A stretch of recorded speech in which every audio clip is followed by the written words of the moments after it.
un talento para entender que ya el sostenimiento de él tenía que ser exclusivamente por la fuerza, lo que no había sido un hecho. Cuando se examinan los muertos de la dictadura, entre comillas, de Pérez Jiménez, apenas se le pueden achacar 6. No es que esté defendiendo a Pérez Jiménez porque fui contra él, no.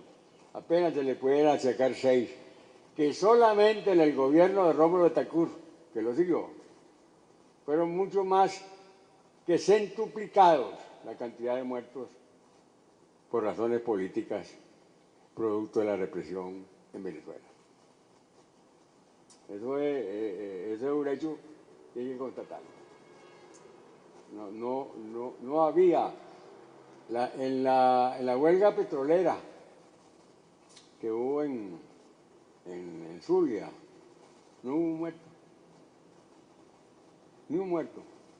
Allá encargaron de eso a un coronel, compañero de Pérez Jiménez, y por negociación prácticamente resolvió el problema de la huelga.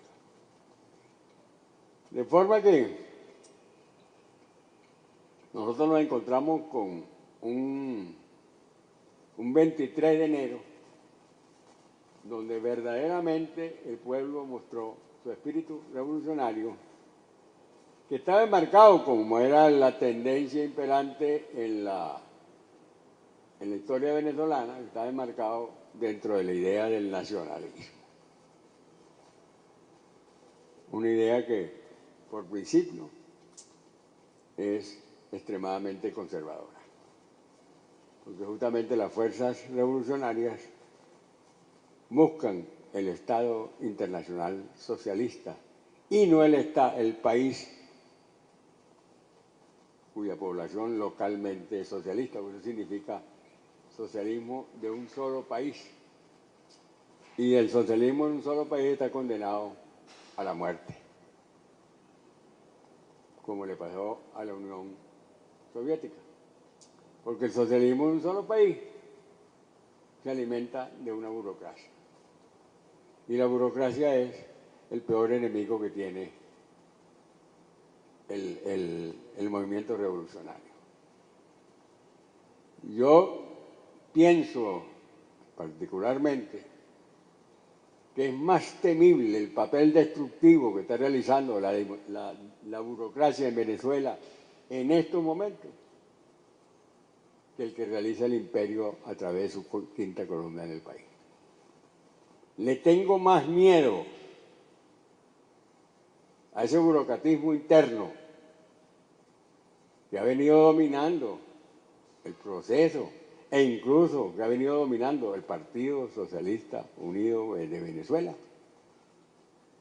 a las actitudes y conductas que pueda tomar esa oposición que ciertamente merece el título de escuálida. Porque esa oposición tiene un voto fijo, duro, de 4.600.000, 4.700.000 votantes, a la que se contrapone una votación de más o menos 5.200.000 votos duros que tiene la revolución, porque hay un 42% del electorado nacional que mayoritariamente siendo pro cambios, mayoritariamente se abstienen cuando quien no ha estado en juego o quien ha estado en juego, cuando no ha estado en juego la persona del presidente Chávez. Por los sondeos que uno ha venido haciendo, ahora sí está en juego el prestigio del presidente Chávez.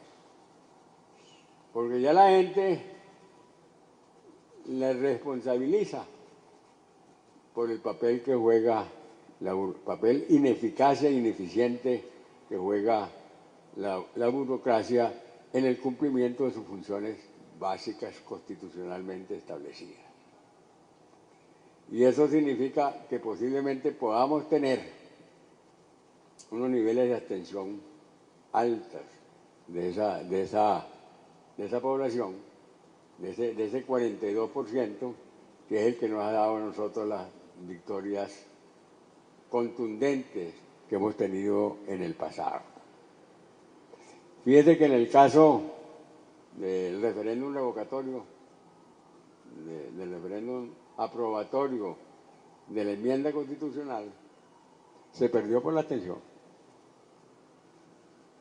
Una abstención que incluso fue provocada por la misma burocracia interna que veía en peligro sus posiciones por la amenaza de ser sustituidos los municipios y las gobernaciones por las comunas y las regiones socialistas que se establecían en la reforma constitucional.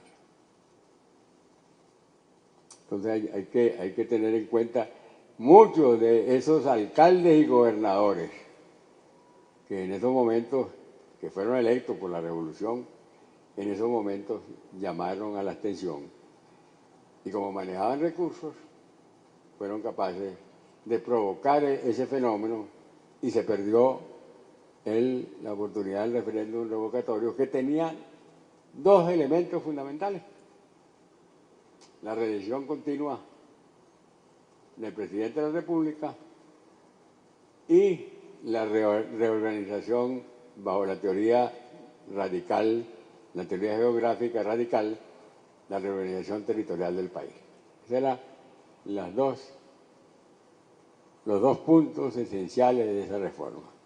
El solo hecho de que la Asamblea Nacional le hubiera agregado 100.000 artículos más, un número N, ya era un indicativo de que no estaban totalmente convencidos de la esencia de esa reforma y del significado de esa reforma para los fines del avance de la revolución en el país. Eso nos ha llevado años de retraso.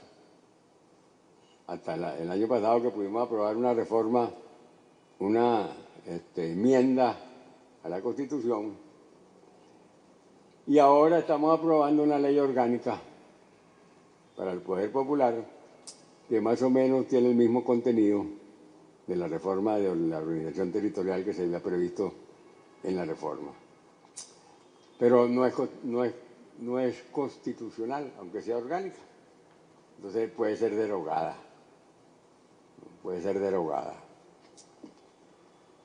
Entonces, de esta forma, nosotros nos encontramos con un movimiento popular revolucionario.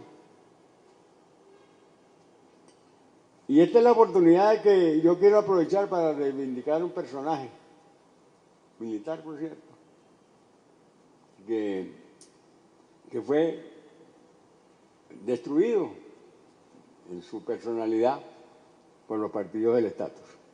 Incluso yo contribuí en parte a su destrucción porque no supe interpretar el papel que jugó y la manera como lo desacreditaron, ridiculizándolo.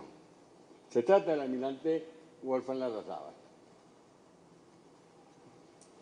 El primer gesto de Wolfgang Larrazábal, importante desde el punto de vista revolucionario, fue el haber mandado unos cargamentos de armas muy significativas a la Sierra Maestra para apoyar el esfuerzo que venían realizando nuestros camaradas cubanos.